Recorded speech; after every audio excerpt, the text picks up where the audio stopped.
Okay, everyone, we're going to start now.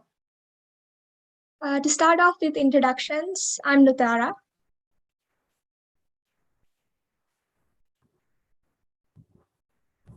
Hello everyone, I'm Manuri Sachinta. Hi, I'm Sashenka. And I'm Ranadi. We are the scholars of 2022 and 2021, I'm sorry. And today we're going to be introducing you to what the Strivers Network is and what we do.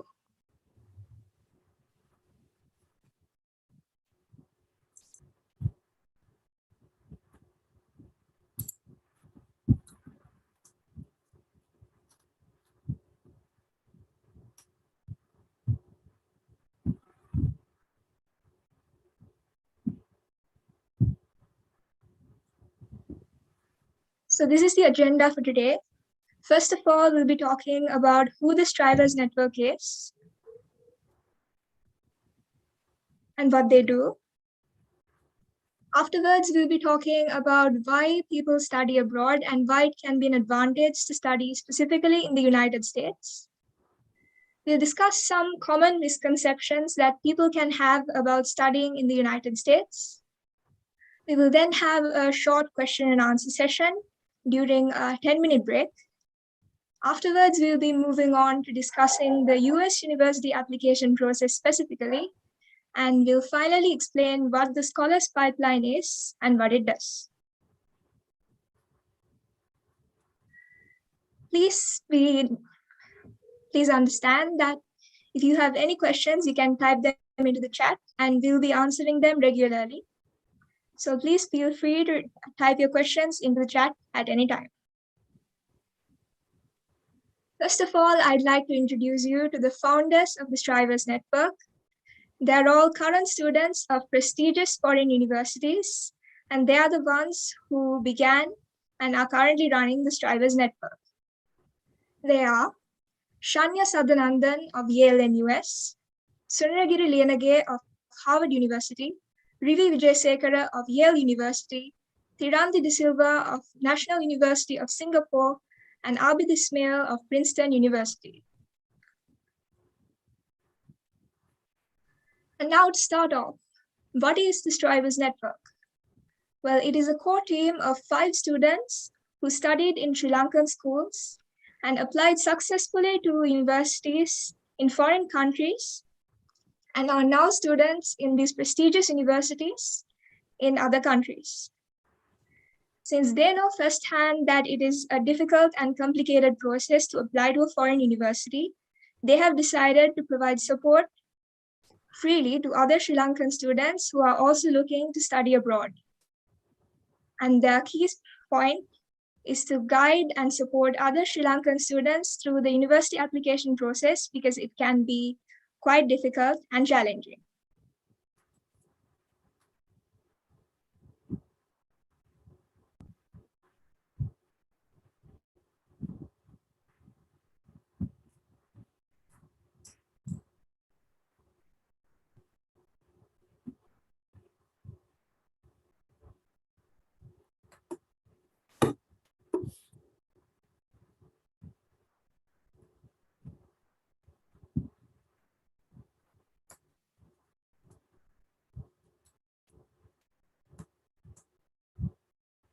Yes, moving on.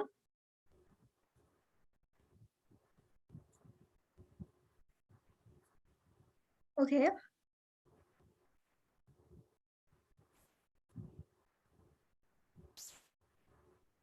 I'm sorry, everybody, for the delay. It seems one of us has a slight connection problem. And now we'll be discussing why it can be an advantage to study abroad.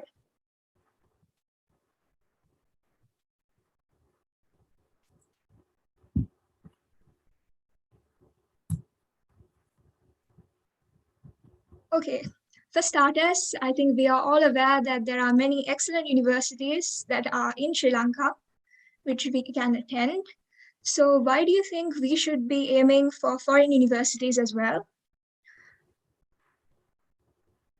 Well, for starters, these universities are world famous and they have many successful alumni, so they tend to have a lot of funding.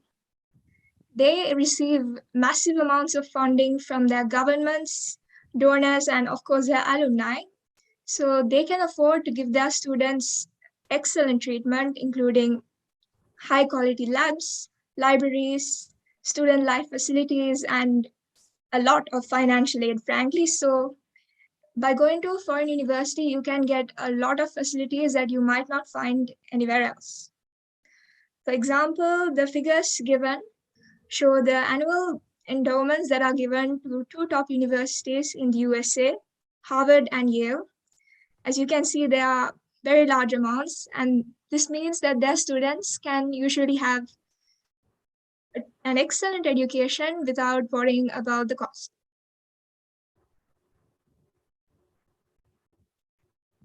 And then next, this is quite specific to US universities. The education systems are very flexible, but it's also relevant to other universities abroad because they do not insist on you taking only one subject in your university, because you can take your degree as your major subject, but you can also do minors or double majors and major in several subjects that don't even have to be related. For example, I was planning to major in engineering and do a minor in creative writing. So any combination is supported, which is incredibly flexible. And you don't even have to pick your major in your first year. In most US universities, you can take any classes that you want during your first year, and then you can pick your major in your second year. So this gives you a lot of freedom to try everything out and then decide what you want to do.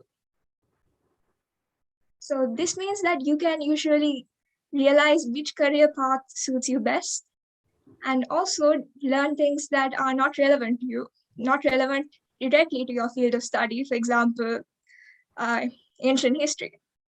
So it's a unique opportunity. And another thing to consider is that Sri Lankan universities tend to admit students based on exam results and Z scores, but foreign universities tend to also consider your extracurricular activities, leadership, volunteering, and your personality when admitting people. So even if you don't have perfect grades, you have a very good chance of being admitted if you are the kind of person they're looking for. So what they look for is usually a well-rounded person who is dedicated to something that they're passionate about, which means that everybody has a good chance of getting into such a university. And therefore, even if you don't spend all your attention on your A-levels, if you do your favorite extracurriculars and projects, you still have a very good chance of getting into a university, a good university. And moving on, studying in a foreign university can also give you valuable life experiences that you might not have if you were staying at home and studying at a university nearby, because you get to live on your own, possibly quite far from your parents, and you're living in a dorm or apartment while studying in a university surrounded by possibly international students. So that's a lot of new experiences that would be very interesting and useful for your future. So that's a lot of cultures that you can gain access to, and it may help you develop a better perspective about the world.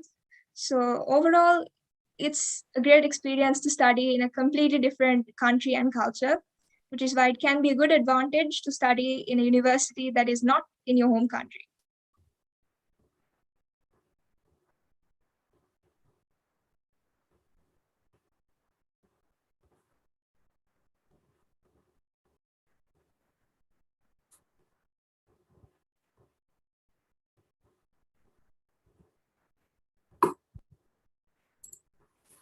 So, what do you all think about this question?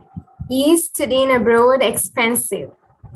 So, I was also concerned about this when I was applying. And sometimes, yeah, it can be expensive, but we have a lot of opportunities to get scholarships and financial aids. So, I hope most of y'all have heard about merit-based scholarships. So basically, they'll evaluate your academic and non-academic achievements in order to award you a merit-based scholarship. So universities in UK and Canada, they have merit-based scholarships. And also when it comes to Asia, you can study in Japan, Singapore, and Hong Kong. And these universities are also offering merit-based scholarships. But all these merit-based scholarships can be quite competitive and sometimes they are rare. So I believe US universities are the most reliable and generous when it comes to student financial aid. The reason for that is most universities do not expect you to pay more than you can afford. That's very great. So what do these universities ask you for in order to give you financial aid? So there's a separate application. Most of the times it is the CSS profile, and they ask you about your family's income, your parents' income, your savings, and all the other financial information that they need. And once you submitted it, the university will calculate the amount of financial aid that they will give you. This is totally based on the need. That means this is totally based on your financial need. They do not evaluate your academic or non-academic merits in order to offer you the financial aid. That's why we call it as a need-based scholarship, which is quite opposite to the merit-based scholarship. And most of those universities in US are guaranteed that they will cover the 100% of the demonstrated need. So that is again really great. So many students who got into those top tier universities have a full coverage of their tuition, accommodation, as well as sometimes airfare as well. So this need-based financial aid system works in two types. So there are two types of colleges. The first type is need-aware. So need-aware colleges are aware about your financial situation. That means once they are evaluating your application, they know whether that you are applying for a financial aid or not. So sometimes they can be reluctant to admit you, but if you are a really good student who fits into the college, they will admit you with the extremely affordable financial aid package. So a few examples for these universities are Cornell University, Columbia University, University of Pennsylvania, Brown University, and Duke University. So the second type is it's need blind. So need blind colleges do not consider your financial situation before admitting you. That means they do not care about whether you are applying financial aid or not in terms of getting you to the university. So this is really great. And we have 6 need blind universities in US, and these 6 universities are really famous. Yale University, MIT, Dartmouth, Princeton University, Amherst College, and Harvard.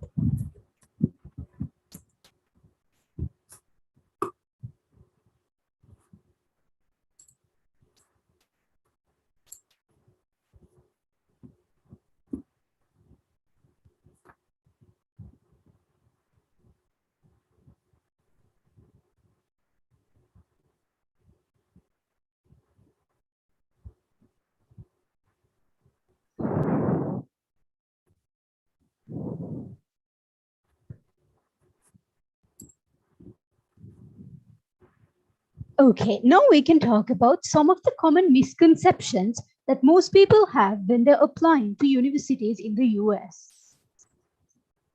Can you apply to universities abroad before getting your A-level results? The answer is yes, you can apply to universities abroad before you get your A-level results.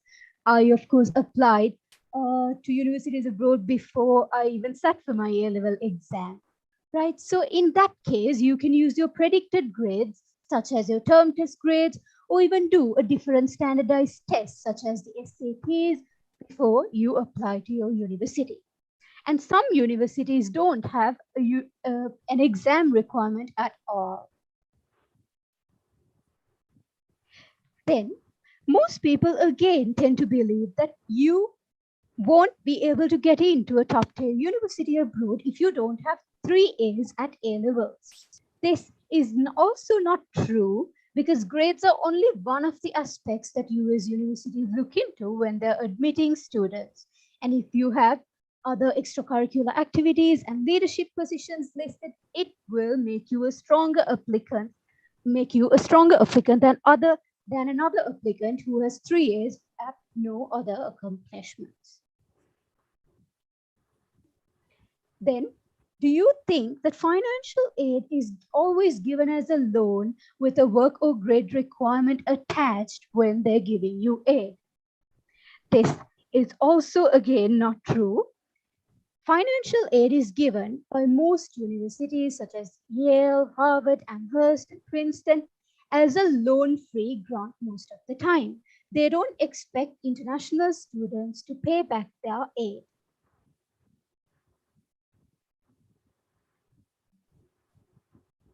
And another common misconception that people believe is that even if you get a full scholarship, it could be very expensive still to pay for food and your other personal expenses. This is not true because many universities include very generous allowances, even including airfare in their financial packages. And then they will also give you a grant for your personal expenses depending on the university. Again, on-campus jobs are also available depending on the university, so you can earn some spending money for yourself.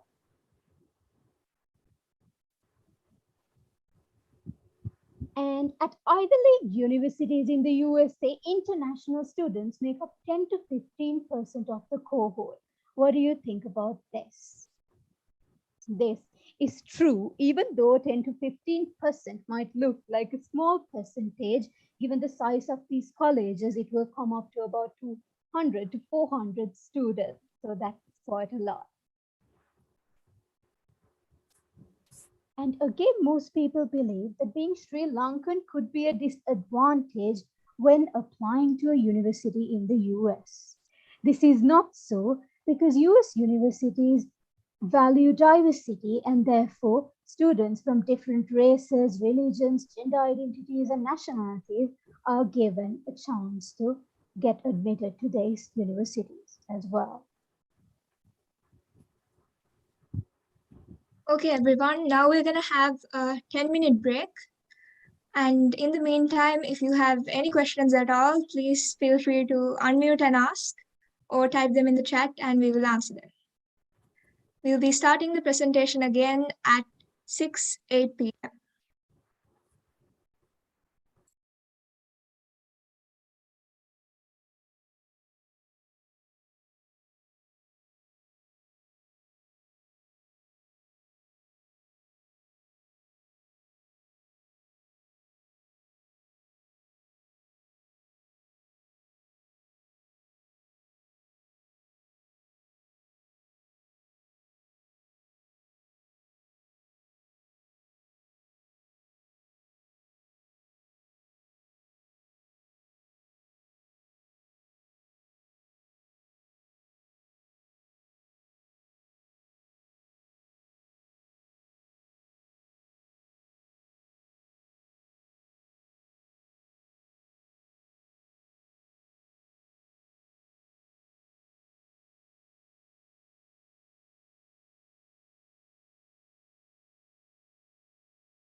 If anybody has questions that they don't want to post in the overall group, please feel free to direct message one of the hosts and we'll answer your questions.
Okay, there are some questions in the chat and I'm going to be answering them from the start. First of all, somebody has asked if someone who got their A-level results in 2021 and took a gap year is going to be hurt in the chances of receiving scholarship. And while I personally did not take a gap year, I can say that it does not hurt your chances because particularly in a US university, the age of the applicant is not a factor and many people who apply after a gap year are accepted to university. And if you are accepted to a US university, you will receive financial aid. I hope that answers your question. Please message me if it doesn't.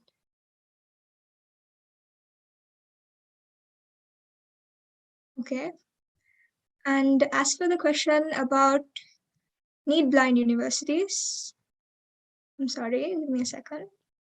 Yes, a need-blind university gives you 100% of your demonstrated need. It's not a standardized scholarship.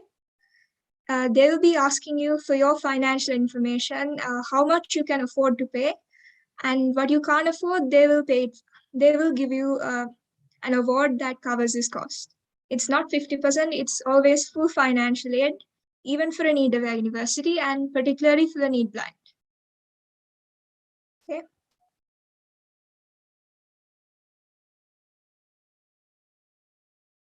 Yes, as to the question about whether the type of A-levels you do matters, not necessarily, because there are people who got into US universities who did local A-levels, and also people who got in after doing London A-levels. So it doesn't exactly affect your chances of getting in. Personally, I did Cambridge A-levels and it worked out. So they will consider both qualifications, and if you meet the required standard for that qualification, you have a very good chance of getting it.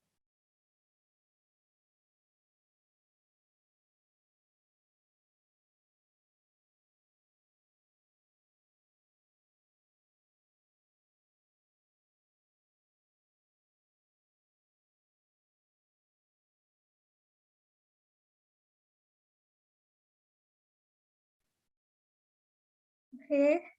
The question about HND and O-levels, I'm not exactly sure what HND means, so I will answer it at the end of this session. I hope that's okay.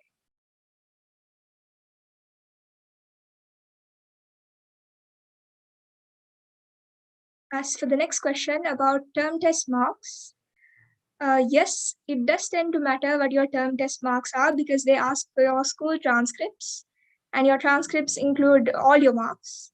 So if you have consistently low marks in a subject, it may hurt your chances of getting in. But since it's, I'm guessing this is national syllabus. If it is national syllabus and you have low marks, then you can ask your recommending teacher to include a statement saying that this is normal, that the syllabus is difficult enough that you get scores like this normally, and it does not mean that your performance is not satisfactory. So it would be good if you had high marks, but there are ways of getting around it. Okay. I'm sorry, that was the answer to the question about whether term test marks matter in a selection process.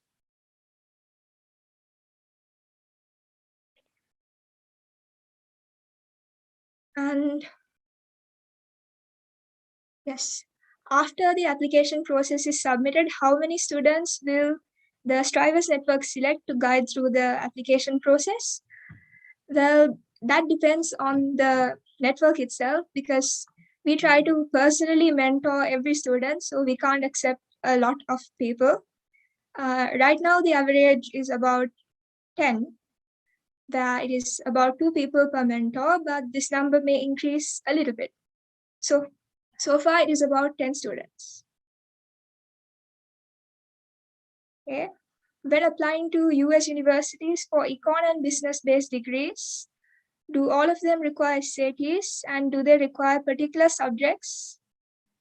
Since, yeah, some universities require math for such degrees. Well, SATs, it used to be a requirement, but after COVID-19, it was removed as a necessity. And so far as I'm aware, it is still not compulsory, even though it's best to have it. And US universities, it doesn't usually matter which subjects you've done, though it's better if you've done subjects that are relevant to the one you want to study. And yes, they usually look for math and English for any subject. Okay. I'm going to stop there. If any of my colleagues have any direct messages that they need to reply to, go ahead, and I'll reply to the list of my questions after the session.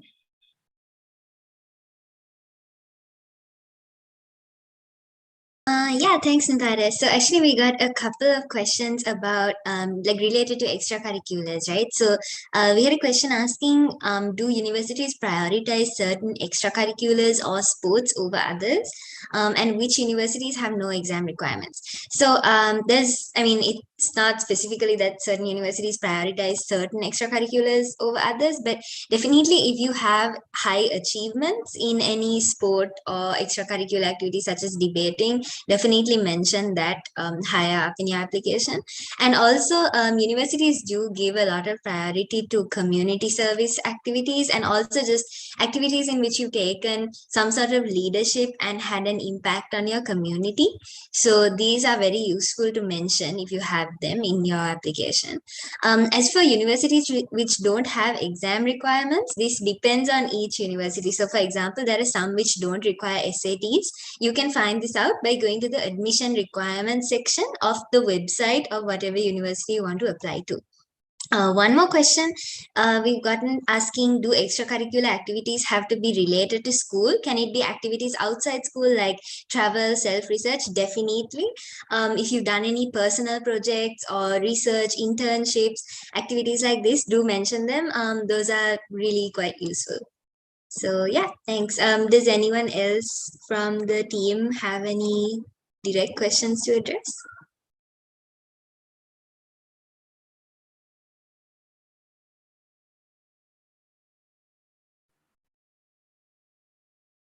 Okay, it seems not, and I think we're past our break time. So we'll be starting the presentation now, and we'll be sure to answer all your questions after the next section.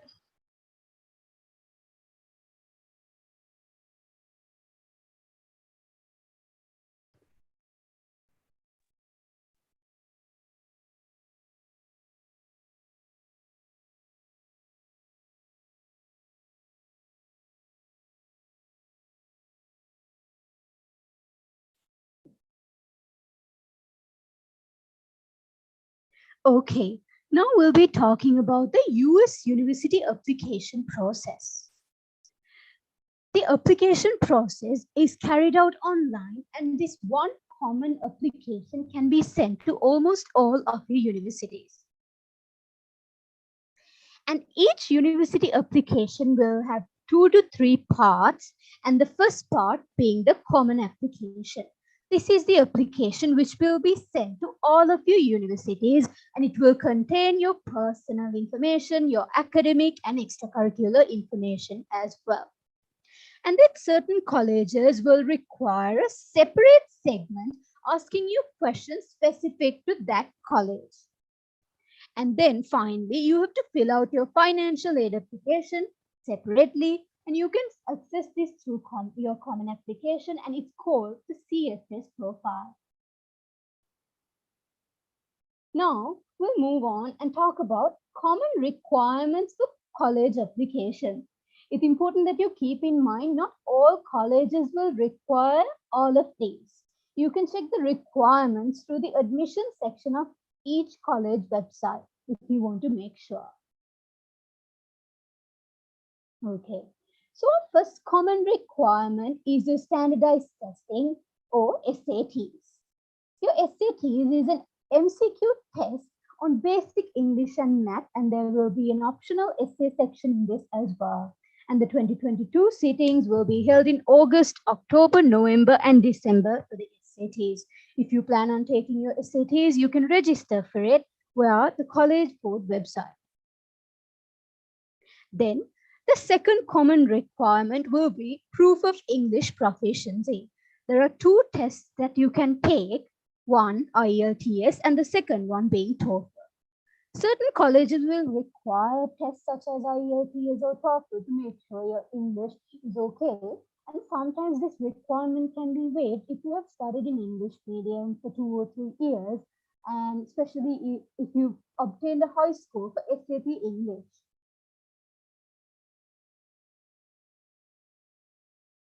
Then the essay. Every applicant is supposed to write a personal essay, and this essay will be sent out to all the universities that you're applying to. And some colleges will require additional short essays about yourself and why you're interested in attending that particular college. For example, Yale might ask, why are you interested in applying to Yale? Right? And then there are other little short essays as well, which universities ask for because they want to get to know you as a person. For example, there are little crazy essay prompts as well, like Pomona College would ask you what sort of, how you like your potatoes, or that sort of questions as well, right? So we'll come back to talk about our essays during the Scholars Pipeline segment, and we'll move on. Then another part in your application is your recommendation letters. You'll have to send at least 3 recommendation letters, 1 from your guidance counselor and at least 2 from different teachers. So the guidance counselor recommendation, the guidance counselor is supposed to be a senior teacher or a mentor who is supposed to write your main recommendation letter. And it's your guidance counselor who's supposed to help you send your documents to college as well. So it's best if your guidance counselor is someone who knows you very well, so they can write about all different aspects of your character. Moving on to teacher recommendations, you will be needing at least 2 teacher recommendations, and these teachers can be any teachers, right? Anyone from any class or subject that you've taken between the grades 9 to 13. And ideally, they should be writing about your skills as a student and not just about your grades and academics.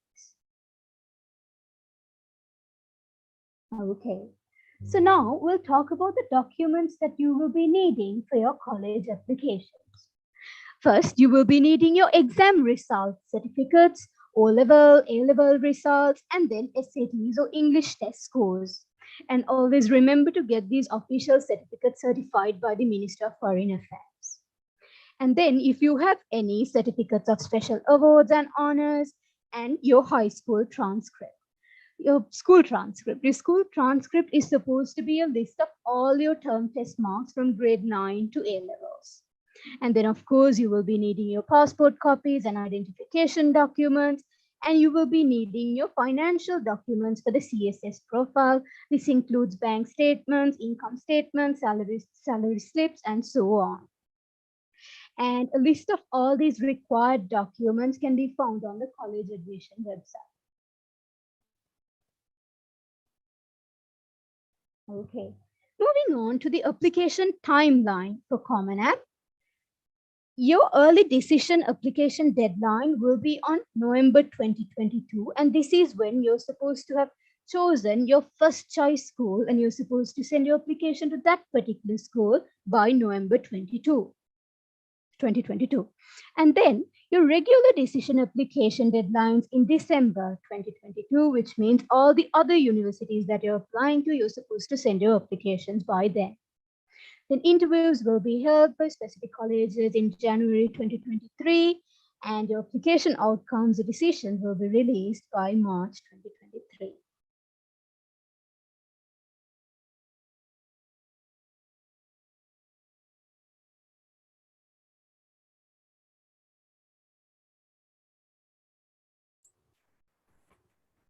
So guys, now we have launched a poll. So feel free to vote and give your answers for it. It is for a background survey, so you can participate on it.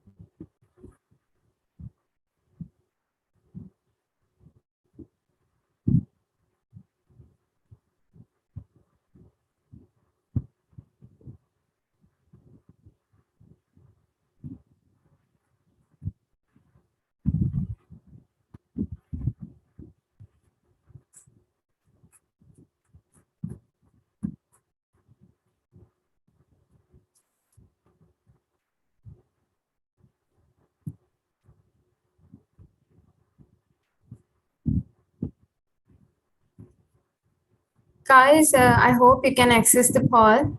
Just vote your answer.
So yeah, looks like a lot of you are planning to submit the application.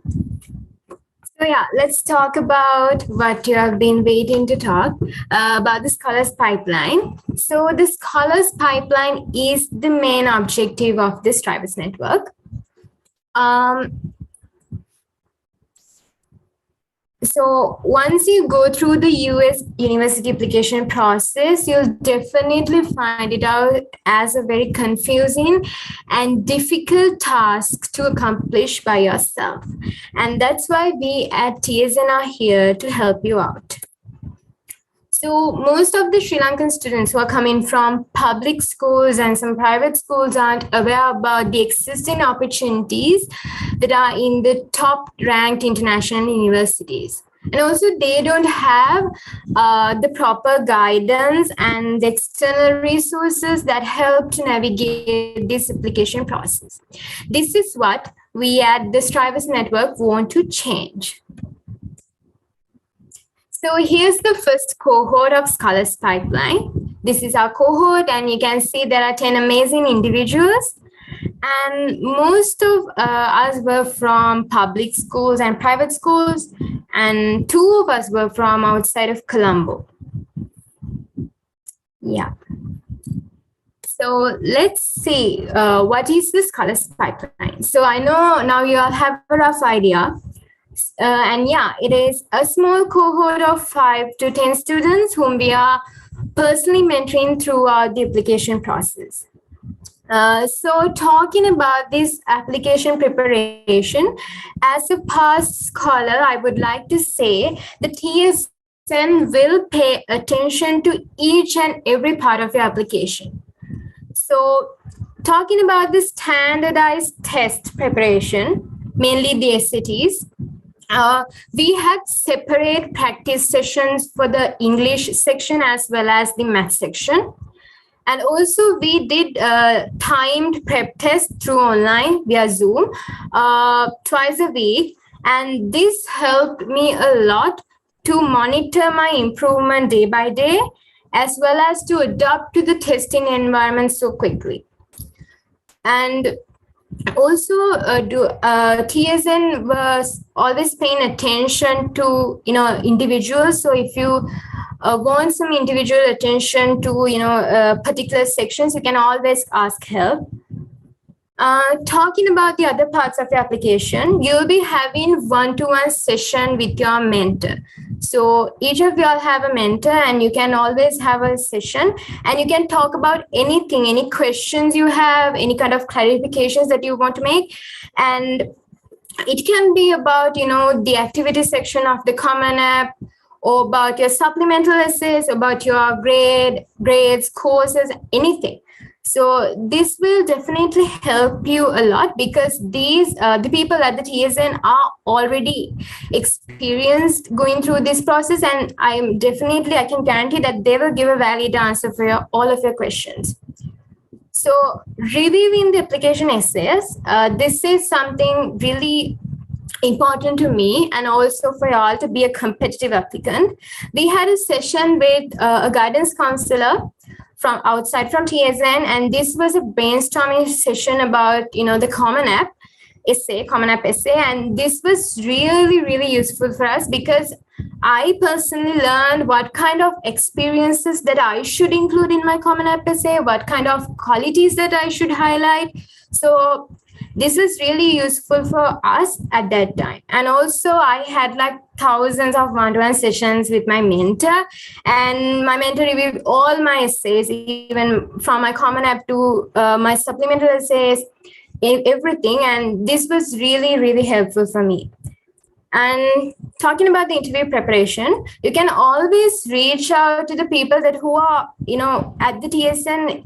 It should not only be a mentor. I mean, you can reach out to other people that who got into those universities, and you can ask their experiences and how the interview went, so you can get a rough idea how that interview works. And of course, you can have a mock interview with your mentor. I had a mock interview back then, and this will be really helpful for you to organize the answers, and you can definitely, prepare for your actual interview. And the thing that I want to highlight is all these services that I mentioned, all these services, all the resources that I mentioned are for free at TSN. That means you don't have to pay anything. And I believe that this is something unique to the TSN because I don't think that you can get the exact same services anywhere else. So, yeah. So let's talk about how to get into the scholars pipeline. And yeah, you have to have a good academic record, a strong academic record.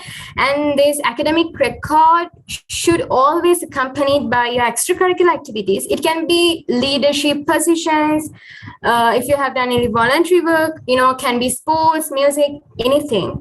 And especially talking about this extracurricular activities, it doesn't have to be something that you did in school. It can be something you do as a hobby, and it should be something you're really passionate about, you're truly passionate about, and you have to commit a significant time for it. So yeah. And the next point is, as you remember, a lot of people from our cohort were from public schools and some private schools, as well as there were 2 from international schools. So the thing is, like, we are focusing on under-resourced students who are coming from under-resourced background.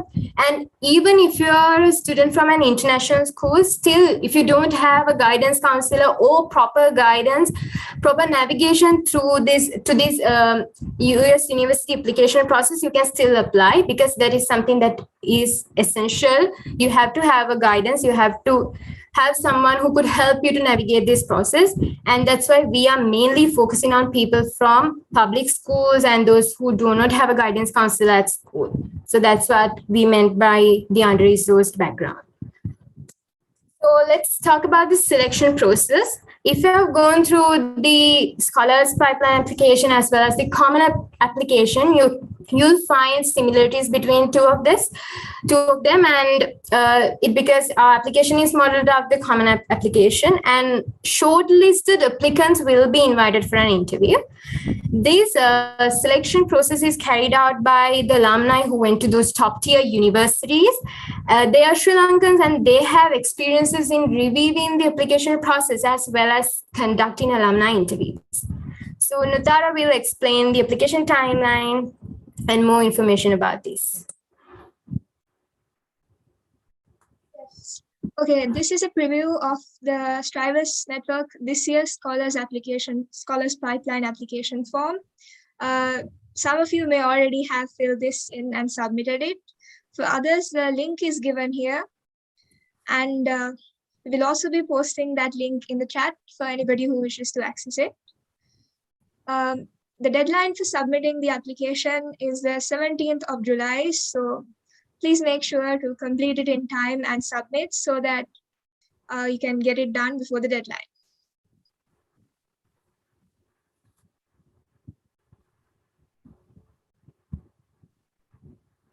Yes, this Scholars Pipeline application is meant to mimic the actual US application form, which is hosted on a site called Common App. So this application will also include a personal essay question. And you have to remember that a personal essay is not the same as an argumentative or factual essay that you might have written academically, because it's primarily meant to be an essay about yourself. It has to reveal something about yourself. And so the content, tone, writing style, the message it gives, it all has to reveal something about you and your personality. This is true for both the Scholars Pipeline essay and the essays for Common App. For a US university application specifically, the essay is meant to tell the admissions officers a story about the applicant. And this story can be anything. It can be about something you love to do, a passion, or an interesting experience that happened to you, or a challenge you have faced. And well, anything really. I've seen an essay about a crime scene report and another about bacon. But both of those expressed their writer's personality in a very unique way, which is what made them successful. So what you have to remember when writing this essay is that it has to be genuine, creative, and personal, very much personal. Okay, elaborating on that, genuine means that your essay has to be, of course, honest, because this isn't a narration. In that sense, you can't exaggerate anything, your achievements or your challenges, just be honest. But you can also be creative. You can present it in any way you want. It's not a business communication, so you can be informal, you can use any kind of odd format, because the more creative you are, the more likely it is that somebody will notice your application better. And as I said, it has to be personal, because the essay is not meant to just show how good you are at writing or how interesting the experience was. It has to say something about who you are and your personality. So remember, it has to describe you so that the person who is reading can understand you. And that makes them decide whether or not they want you in their university. Okay. US university admissions officers have come across a lot of like completely crazy essays over the years. And they've made lists of them and made books out of them, actually, because they're looking for unique personalities and the bravery, in that sense, courage, just to write something ridiculous. So just be yourself, and it can be anything. If you want a starting point about what to write in your essay, there are lots of successful essays published online. And we have some recommended websites that you can look at.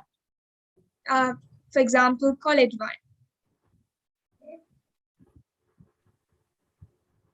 The benefits that Sashenka listed earlier with the mentorship and the test prep, it can be strictly for the ones who are selected into the scholars pipeline, but we also offer a lot of things to people who are not selected but are still interested in applying to universities.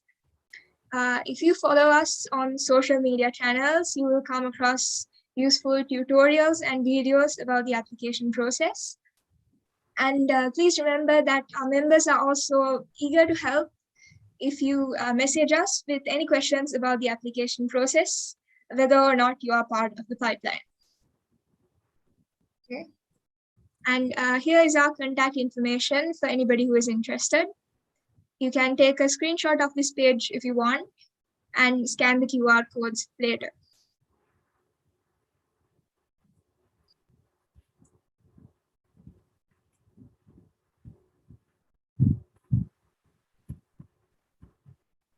Okay, I believe that brings us to the end of our presentation.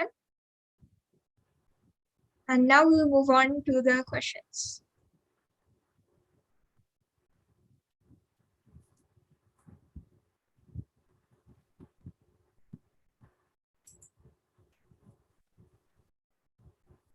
Would one of our mentors like to start by answering some of the questions that they've got?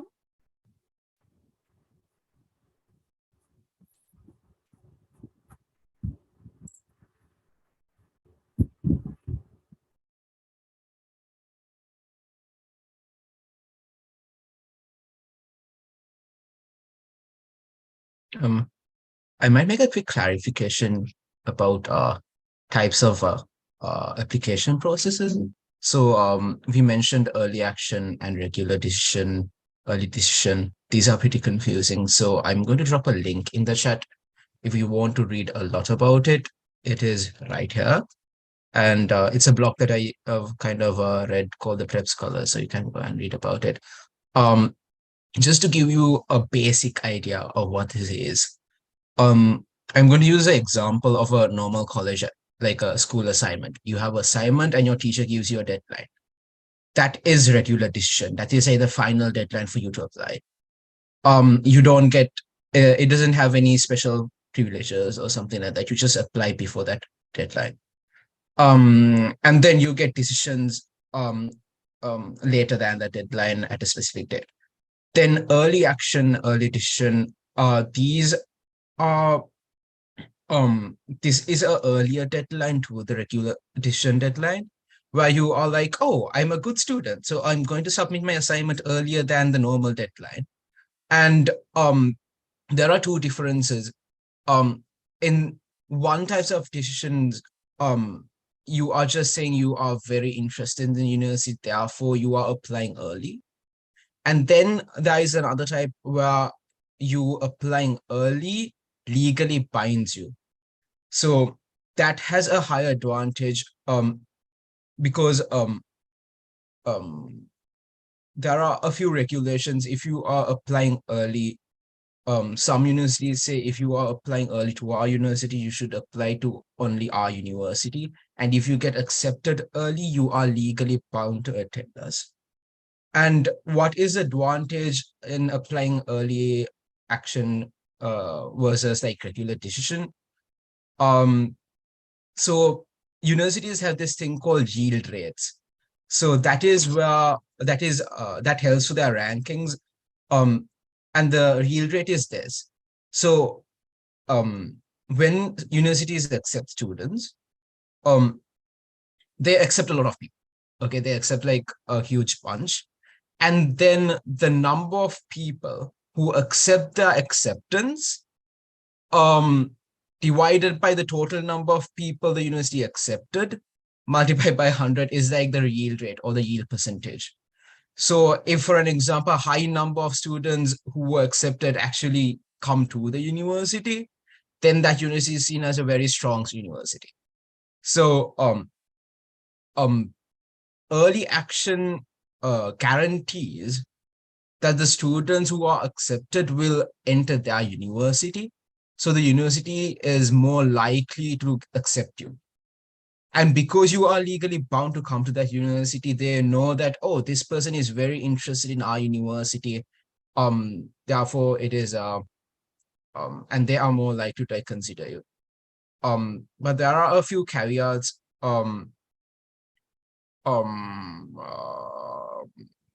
Though as well, for an example, in Sri Lanka, because the applicant pool is small, this is not true all the time. Sometimes universities tend to defer their early action applicants.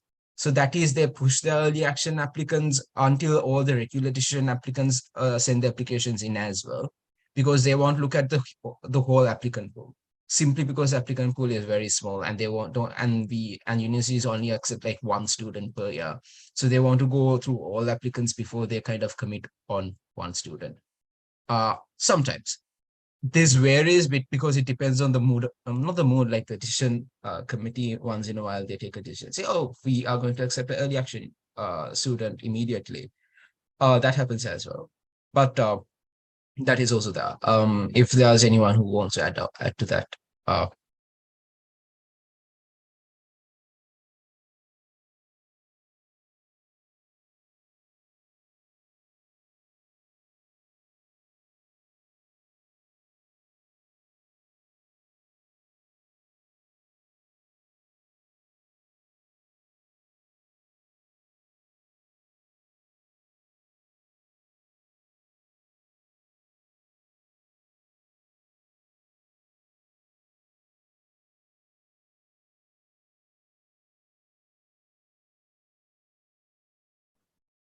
Hi, everyone. Just wanted to jump in and say thank you so much for joining in.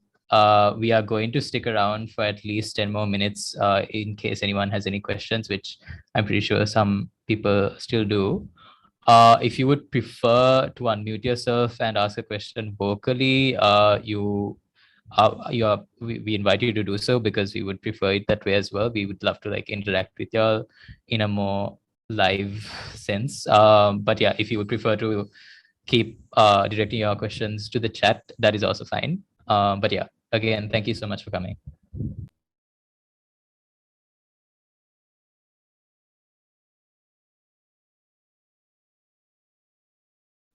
And again, these questions can be about can be general application, general questions about studying abroad, or it can be specific questions about the Scholars Pipeline application even. We do plan to launch another poll in the next couple of minutes, so do stick around for that. But yeah. Also, if anyone wants like specific advice depending on your situation, like for example, a few people asked us about like specific qualifications. If you have questions like that, please reach out to us on our email address. It's the striversnetwork@gmail.com. I'll drop it in the chat. Yeah, and just send us an email. We'll be able to help you out.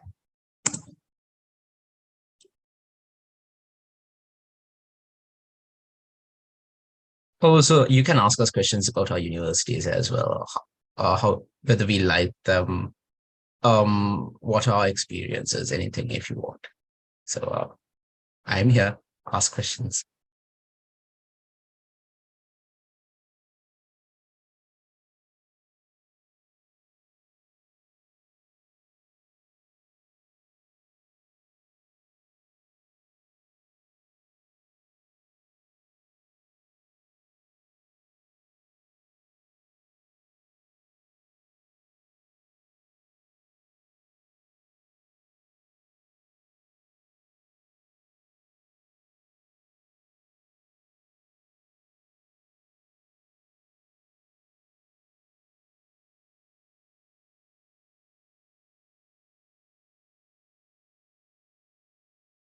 Oh yeah, go ahead. Can you tell me about your personal university experiences? Yeah, wonderful. Thank you. Okay. So I'm currently at Harvard.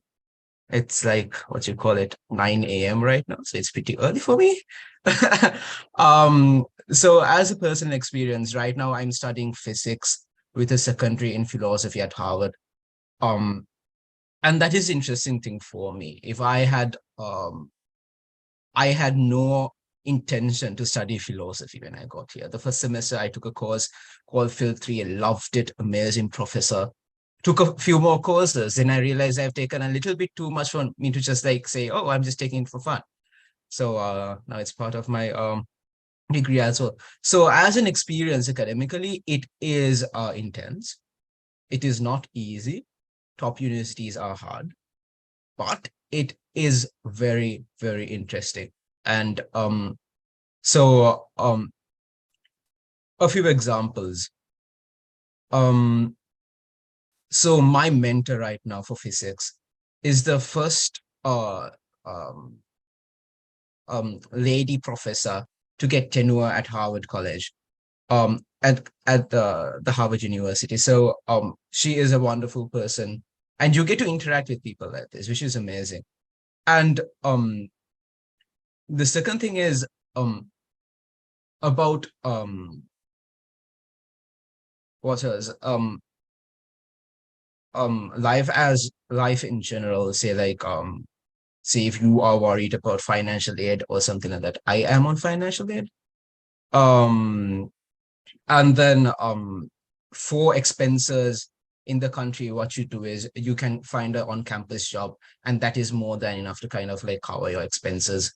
And for on-campus jobs, it's not like really strenuous. For an example, my first on-campus job, they paid me to do my own homework, is what I usually say. But then actually it was like this receptionist job at Harvard, where I was like managing phone calls and things like that. And it was like really low commitment. So don't worry about financial. If you get in, you can definitely come, and like your support is there. And then I see another question. Yeah, go ahead. So my question revolves around the scholarships that I saw in the previous slide. So let's say you want to, so on those slides it had mentioned saying you can either apply for financial aid based scholarships or, merit based scholarships.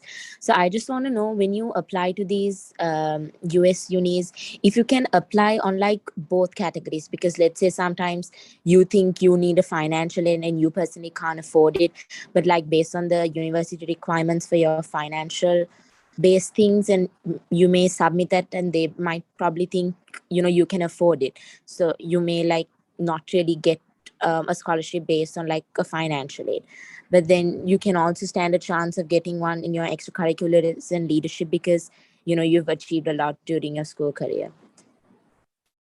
So I just want to know if you can apply for like both categories, or you can only stick to one. Does anyone else want to take it, or I'll give a quick spiel and I like push it to someone else. So some universities, the financial aid program does not have any merit scholarships. And that is what we explained. When you apply, they look at your merit to accept you. And when they accept you, if they accept you, they guarantee that they will make sure that you can attend. And this has two types. You have need aware, where they look at your financial information and consider whether you can pay when they accept you. That is need aware schools. They send in your merits, like your academic scores, your extracurricular activities, and your financial information. And all of these are considered when they accept you. But sometimes they kind of meet the 100% of your need. That means if they accept you, they will make sure that you can attend.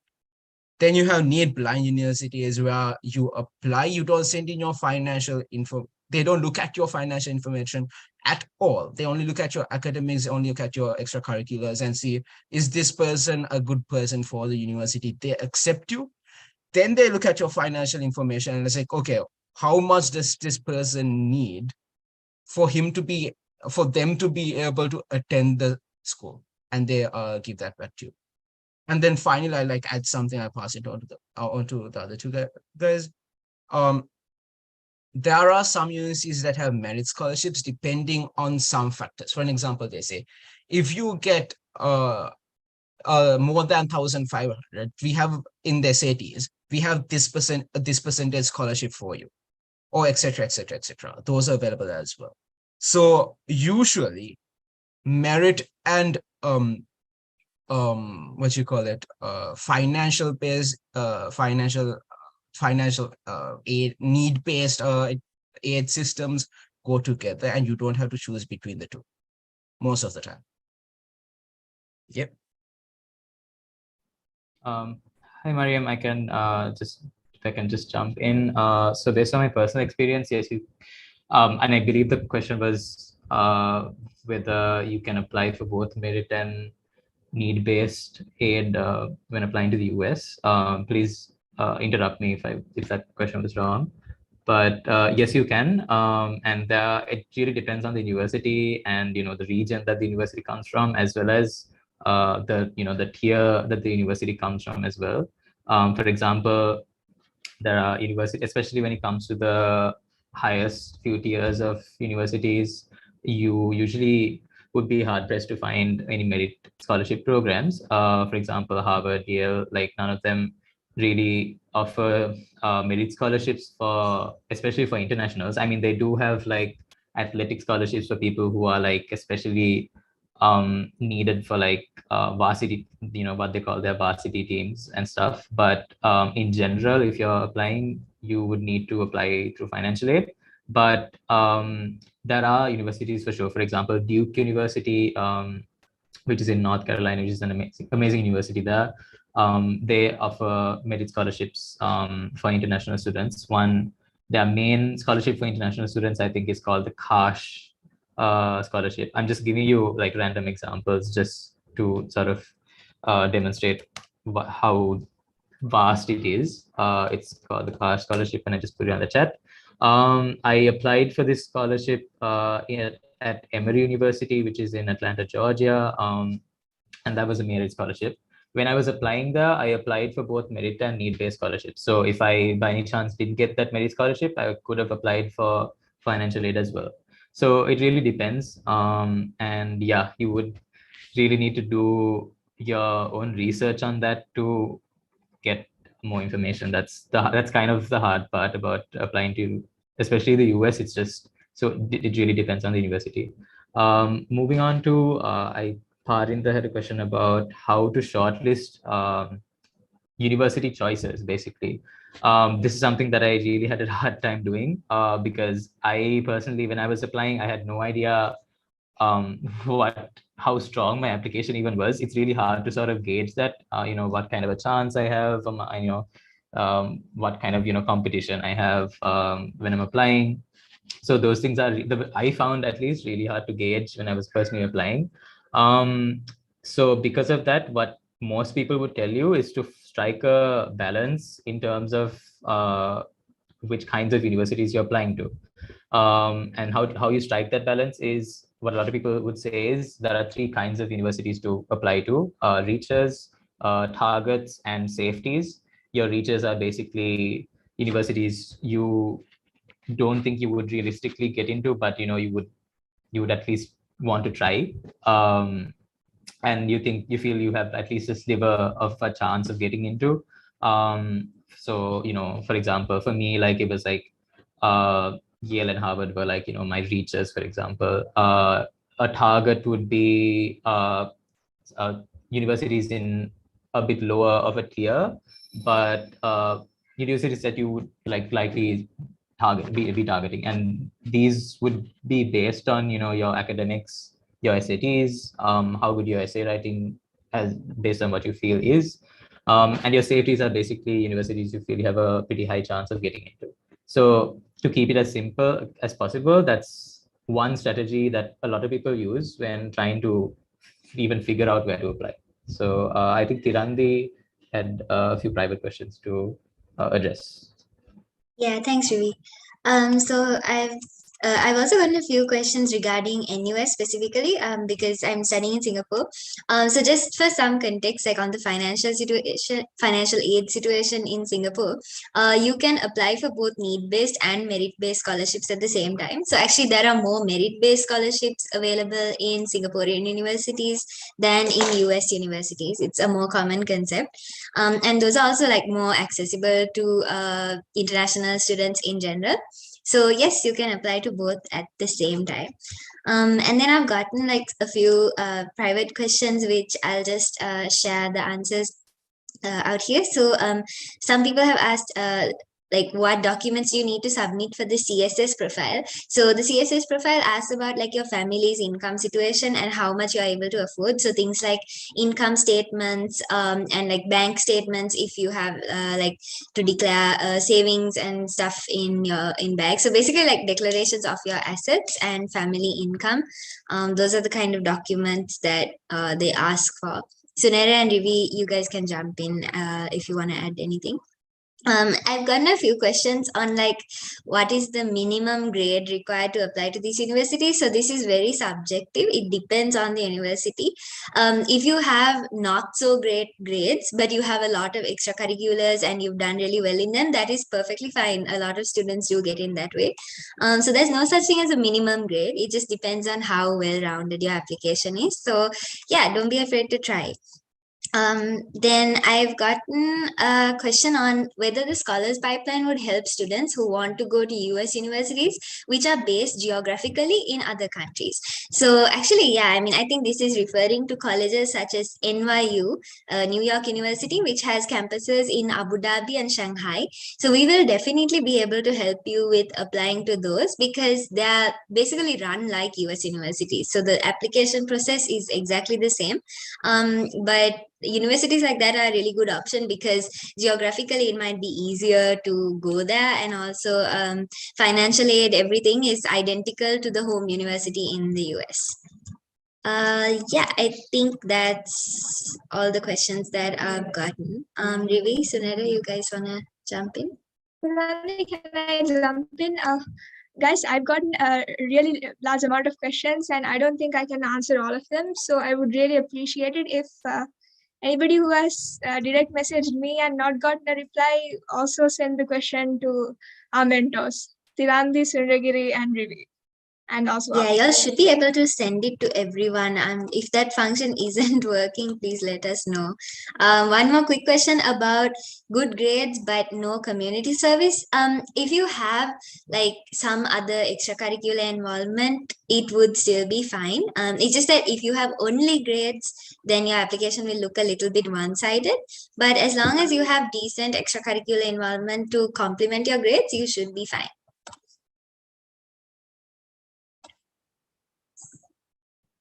Yeah, that's your balance of like extracurriculars and academics is, I think, a major criteria I think you could use if you're trying to decide where to even apply to different study destinations.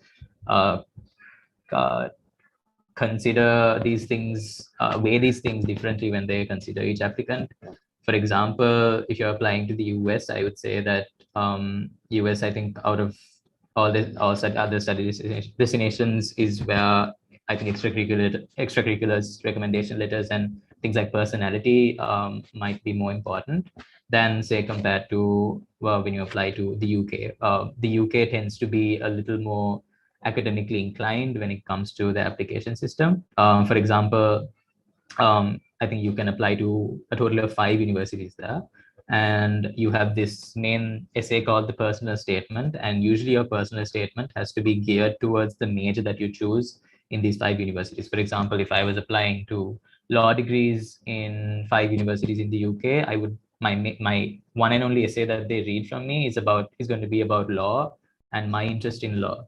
So if you're more academically inclined, I would say UK might be a better pick for you, but there are other considerations like financial aid. So it really is a decision to make.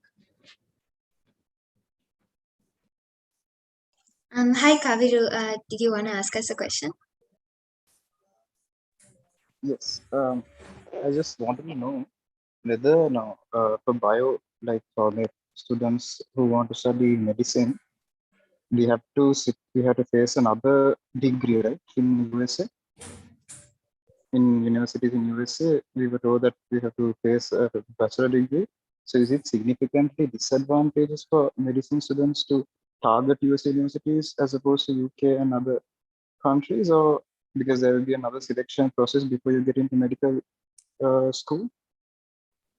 I wouldn't necessarily say disadvantages. I would say it's just a more tedious process towards becoming, if you're studying medicine and you're aiming to become a doctor eventually, the process towards becoming that is a bit more tedious and time consuming when you go through the US system, because they simply do not offer, that's just how they're made. That system is sort of structured. They simply do not offer medical degrees in the undergraduate level. What they do offer, a lot of friends at my university are pre-med. That is what you can do if you are, in that process. You can be pre-med, and basically being pre-med means that you basically follow a bunch of different courses in chemistry, physics, bio, and I think statistics and some other departments that gear you towards becoming a successful applicant for graduate medical school applications. That's basically what you're doing in your undergraduate studies. So yeah, like you correctly said, that it is basically another step added when you're going through the US. But I mean, it's definitely doable. It's just that you would have to consider that, for example, for graduate medical school, finding financial aid and scholarships for international students, it's much harder than in the undergraduate level. So it may be a financial commitment for you, time, and also it's just an extra step.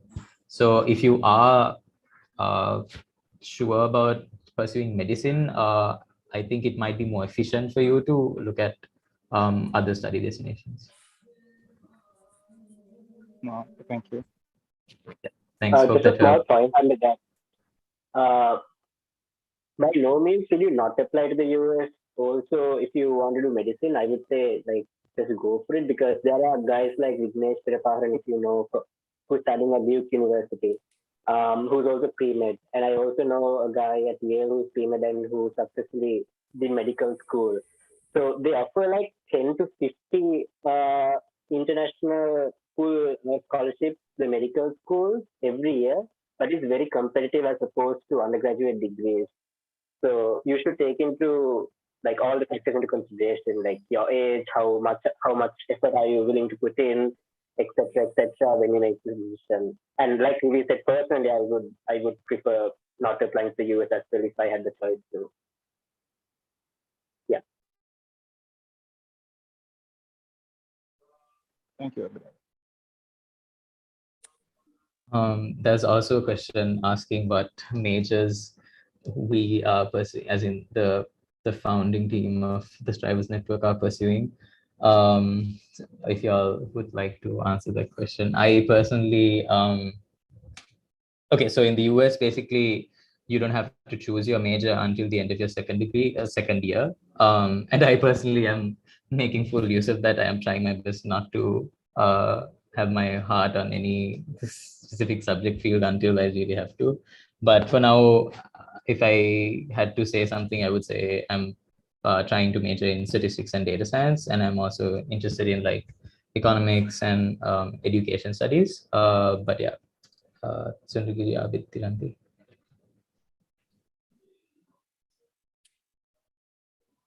I think I already mentioned mine, but then that is interesting. I am concentrating physics with a secondary in philosophy.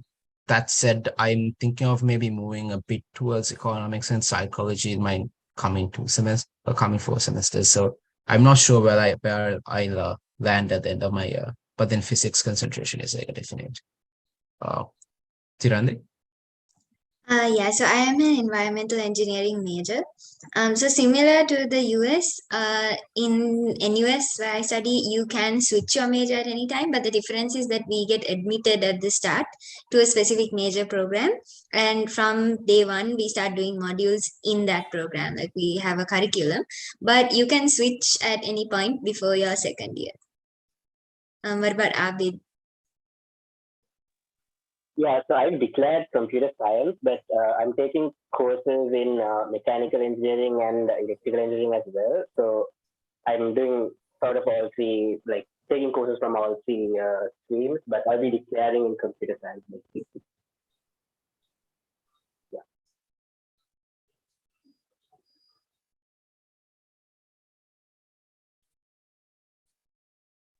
Also, one more thing about declaring your course. So I think I saw questions on can I switch my stream? For example, if you've done maths and you want to switch into law or something. The thing is, you really, really can. And this is very common amongst US applicants. I've seen a lot of my US friends, they come in thinking that they want to become engineers and then end up doing something like economics or SPIA stands for like sociology, politics, and so on. It's very uncommon in Sri Lanka, at least in Sri Lankan universities. I think you can't do that. So that's definitely an advantage in liberal arts schools in the US. They promote you to take subjects. In fact, you need to take certain courses in certain baskets. They're called distributions. Like you definitely have to take like psychology, writing, like classes in those streams. It's sort of like filling the basket in your O levels. Like you have 3 baskets in O levels. You have like baskets that you have to fill in your 4 years. And that sort of sometimes gears students towards streams that they initially weren't planning to. So that's definitely an advantage for you as an applicant if you don't clearly know what you want to major in. If you're applying to the UK, for an example, you need to know what your major is. So that could be a factor in your process of shortlisting.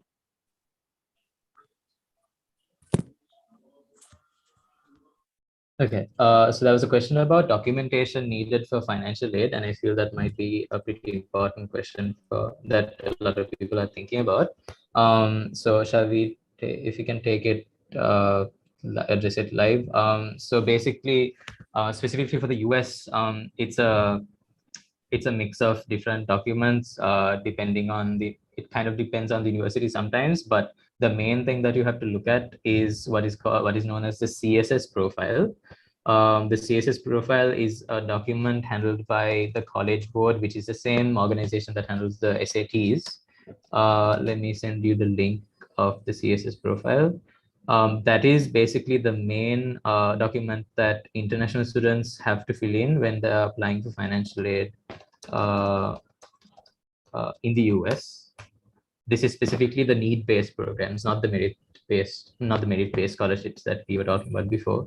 And some universities might ask for other documents on top of that as well. For example, they might ask for specific tax documents that your parents have received. For example, I think when I was personally applying, Yale and US College was one of the most strict when it came to what kind of documents I needed to upload.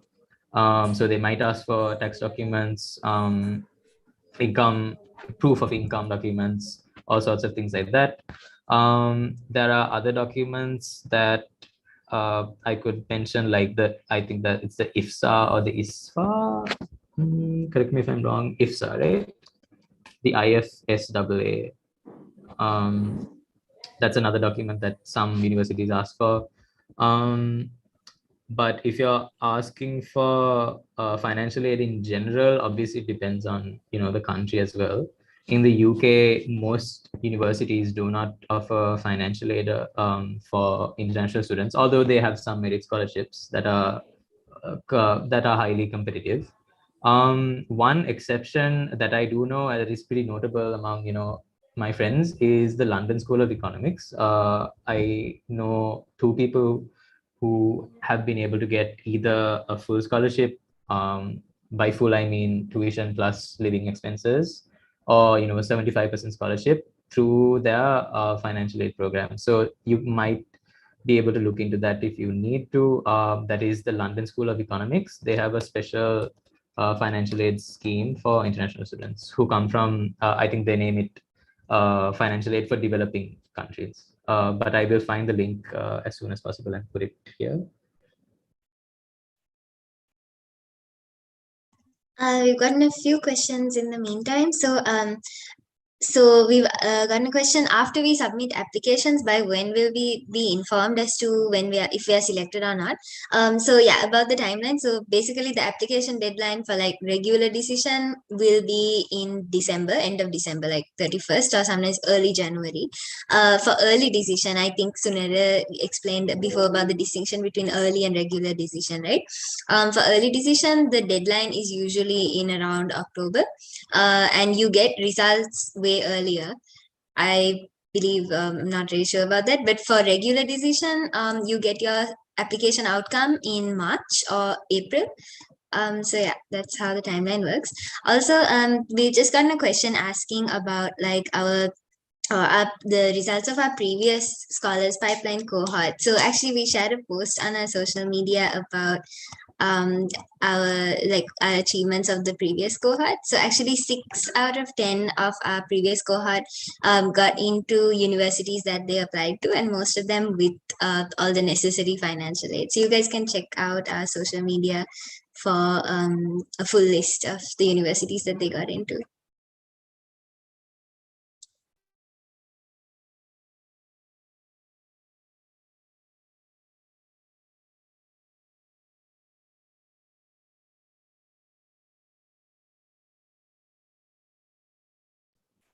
Okay, so there was a question about applying as undecided when you're applying, I believe, to the US. I'm assuming to the US.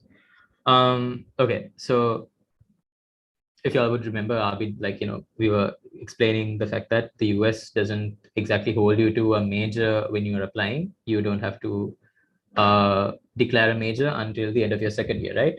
But I think all the universities that I at least applied to asked at least what kind of subjects I would be interested in majoring in once, if I was given a chance to be part of their university. If I joined them and majored in something in them, what would that department be?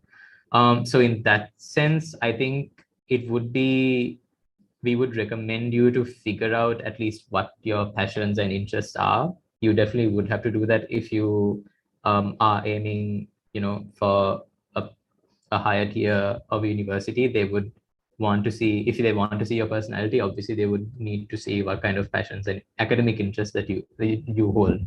So in that sense, you can't be too ambiguous when it comes to your academic interests, for sure. How, like, practically how you would be asked is basically in the common application, they would have a question asking you to choose 3 subject fields or majors that they provide, that you would be interested in pursuing. So in that sense, you would sort of like ideally play towards your strong suits, play towards a certain academic niche that you are trying to uh, impress upon them, to say that, this is who I am, these are my academic interests, and this is the kind of impact I want to have. So it could be like, economic, it could be like any combination you want. That's where you can have fun with it. If they give you 3 options, you can have a wacky combination, like, engineering and literature, and you can try and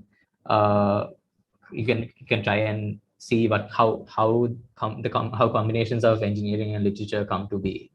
Those kinds of questions are really fun to answer, and things like that are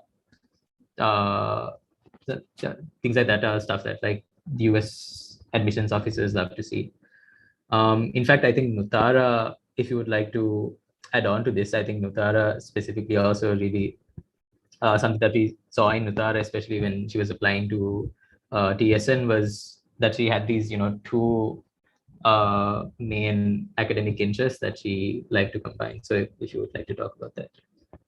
Yeah, I applied for engineering, but I was also interested in creative writing. So to most of the universities that I applied, I stated that I wanted to study engineering and creative writing. And I wrote in my essays about how much I loved writing, as well as why I was so interested in studying engineering. And I think the combination was interesting. So it gave me a fairly good chance. And well, it's amazing to have had that opportunity to study both those very different subjects together. So that was great. Yeah. So personally, to me, that like kind of speaks to like the beauty of like, especially the US admission system, because they really appreciate whatever you bring to the table. If you're hoping to study medicine, they don't only look at your achievements related to that field. They don't only look at your internships at hospitals or whatever. If you're a student interested in medicine who also likes to play, the piano, and also went to like math Olympiads and just random, if it was a random combination of extracurriculars, they would still look at each and every one of your achievements and value them. And that sort of like all of them add up and make you who you are, right? So that's something I really, really appreciated about the style of admissions there.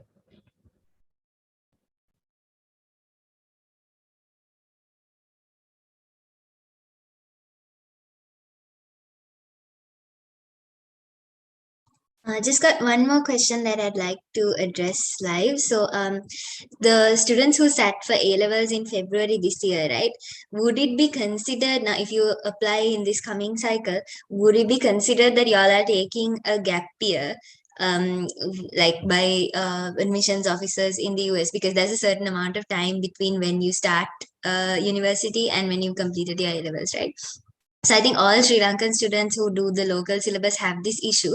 It doesn't count as a problem as long as wherever in like your application form, if you can indicate that you're out of school, and also like it's good to, if possible, try and fill up that space with some like with information about what you've been doing during the year. So for example, internships, or it could be like solo projects, community work, extracurriculars. As long as you can explain what you've been doing with your time during the gap period, and if and try and like take up activities as much as possible. I know with the current situation it's difficult, but in context of it, try to do as much as you can and explain what challenges you faced as well, with especially with due to exam delays. Like if you explain this, they will completely understand.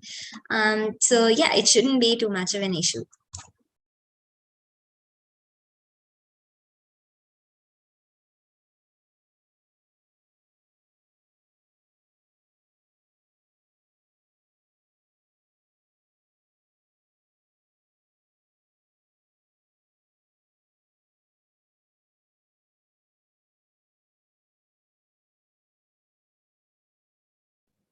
There was a question about which countries accept SAT results. I wouldn't think that I have like an exhaustive list in my mind of like countries that accept SAT. More than you think. Obviously, the US is the main country that required SATs, at least to them. I'm not sure if question, but stop me if we have. Really, I think you're cutting out your connection.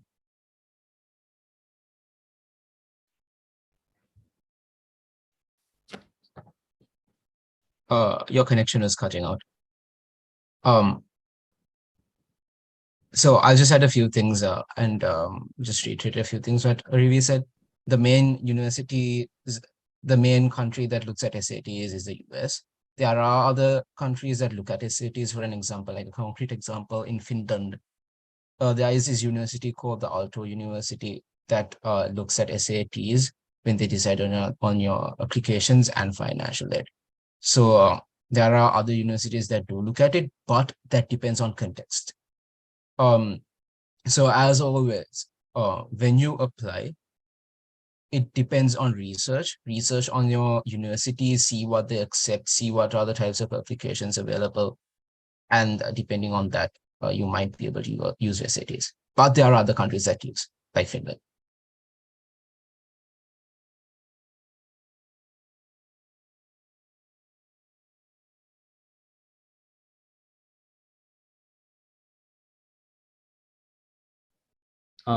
I just want to check if my audio is clear now. Okay. So with that,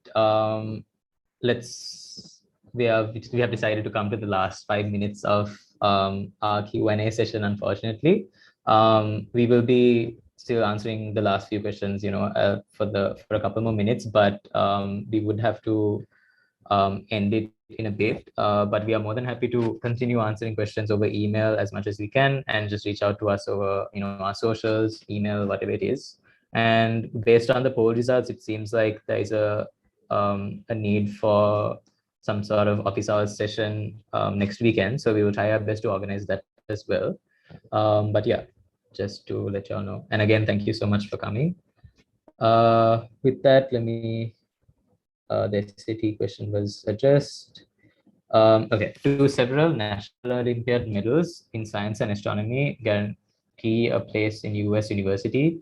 I would say that no achievement would guarantee in any US university, but it would certainly help. US universities, I mean, any university would highly value any kind of Olympiad medal, especially international representation. It's a huge achievement in and of itself, and obviously any university would see that. So yeah, for sure. If you currently do have an interest in Olympiads, specifically science, astronomy, math, any Olympiad, just continue pursuing it and achieve the highest you can with it, with the amount of resources that you have. And yeah, we can only hope for the best, honestly, especially when it comes to the US. It's just so, because it's a highly contextual and essay-based system, it's also very subjective. And it's just, at the end of the day, it's a bunch of humans deciding whether or not this person deserves a place. So it's really subjective. So it's really hard to say, but yeah, definitely in the right direction.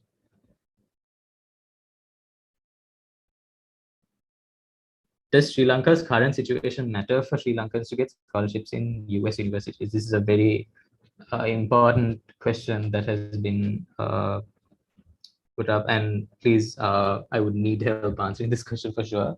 As y'all, I think all of us may have been are right now aware, the crisis has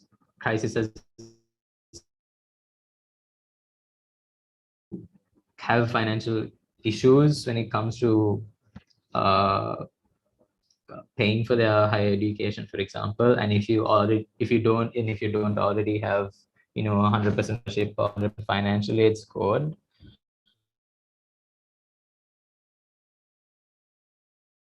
for example, in the UK, I think we've seen some universities sort of turn down applicants because of the crisis, even without knowing their specific financial aid system, financial situation. They have been turning down a few applicants just based on the nation's crisis. It First thing I would like to say is that it depends on the country for sure, and it depends on the financial aid system in that country. I think I would lean more talking about the US financial aid system, because that's more experienced in. It is something that you can talk about for sure in your personally, but when it comes to purely financial aid, it could play negatively, especially when it comes to need-aware universities. They might be aware of the situation for sure, given how precarious our situation is as a country. And if they are aware of it, and if they are need aware, that would mean that you are slightly at a disadvantage compared to another student, perhaps. But at the same, blind universities, they simply do not look at anything with regards to your financial situation and how much you can contribute to your higher education.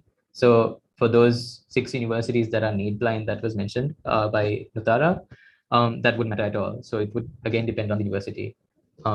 Please add on the list.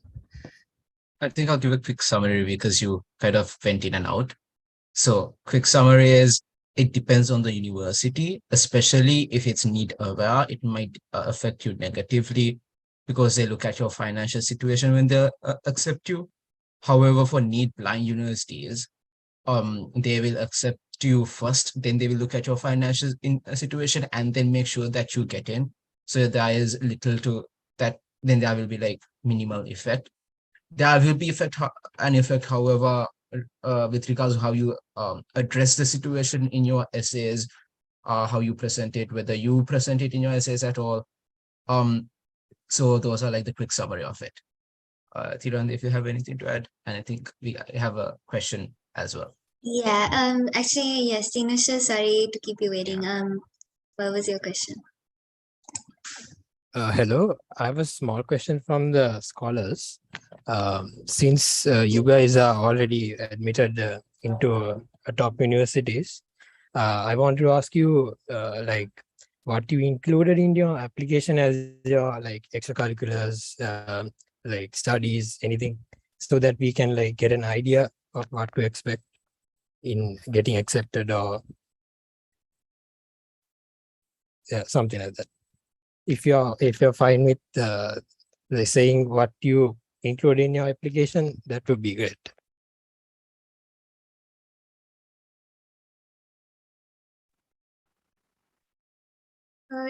I think our mentors are equally suited to answer that question actually, since they have also gotten into excellent We've been universities. hearing a lot from the mentors. So yeah, maybe Nutara, Sashenka could answer, and any of the other scholars who are here. Personally, I didn't get into a US university, so I'm going to direct this question at one of my colleagues.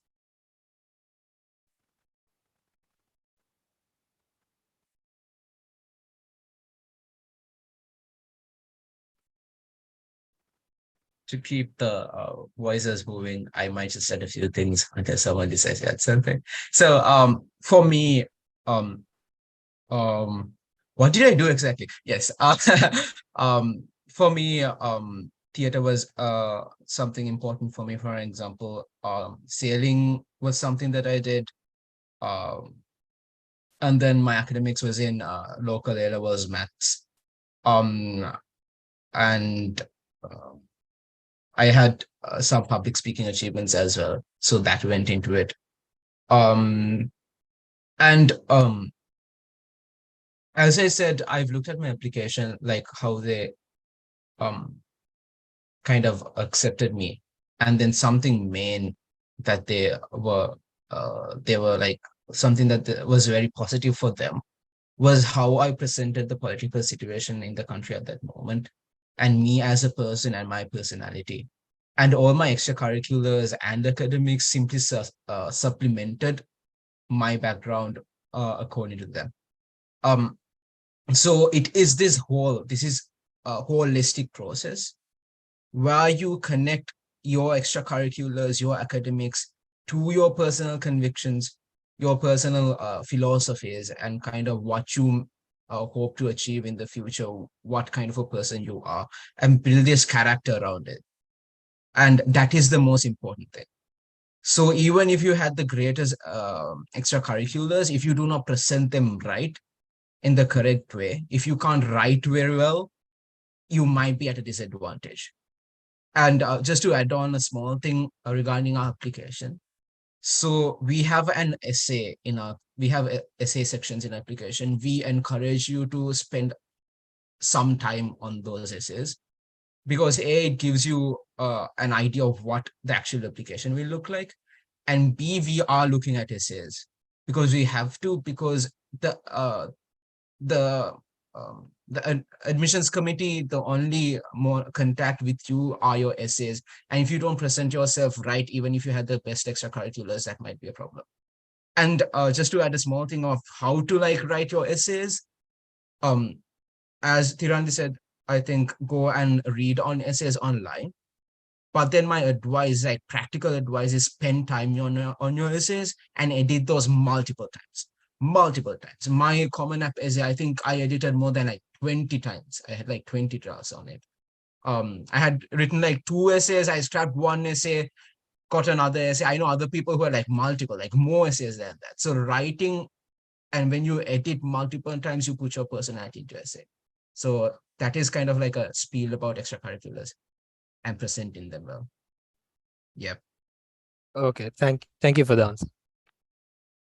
Sorry, I dropped off there. Yeah, just to add on a bit, basically, I think it might be worth your while answering this question in terms of tips that we can give you rather than specific personal, application or extracurriculars, because there's no point sort of emulating another application. We'd rather just share whatever tips that takeaways that we had, when we applied. So Sunriki really hit the nail on the head in terms of the importance of presenting what you've done, and how that's more important than what you've actually done.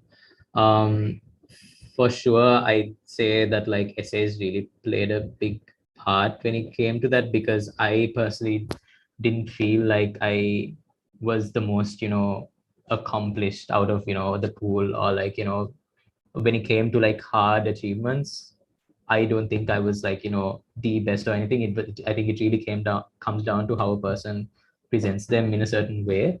And I think something that I personally got out of it is that it really mattered to them that, and I actually got the chance to review their comments on my application, which is something that you can actually do in the US. You can basically look at the comments that your admission reader had when they were reading your essays and like going through extracurriculars, which is something which is so nerve-wracking for me. But the point is that I think it was really important to them that they saw how I connected my personal situation and like personal experiences with my extracurriculars. I didn't just say, oh, I liked this, so I did this. Instead, I said, oh, I went through this, and that sort of pushed me to try this. And then, it's sort of that personal connection that they kind of look for sometimes as well. And it depends really, person to person. So that's why I think we have Janul in the call as well. Janul was one of the scholars of our initial cohort, and he received admission to Princeton University this year. So Janul, if you can add on to that, what your personal takeaways were from applying, that would be awesome. Yeah. Hi guys. I think the biggest takeaway from me was that I agree with everything Rivi said about like trying to have like a cohesive narrative in your application. So why you're doing particular things and things like that. But also just another big takeaway I had was that the process is very random. Like if I were to evaluate like which essays I thought made sense or which essays I thought didn't, like I'm not sure they would have been able to like predict anything of like where I'd get waitlisted or where I'd get in and all of that. And that just means one, like just don't apply to as many places as you can, and like don't ever put like all your eggs into one basket. And the second thing is just work on, like if you want to take a risk with an essay or something that you might not think works, that's also something that you should probably feel like you have the freedom to try. Because I feel like some essays that I might have thought were a little even risky were the ones that might have ended up working out for me. So mainly that, and just having that narrative in your application and like getting advice from people, like those are the 3 big outtakes I think from me.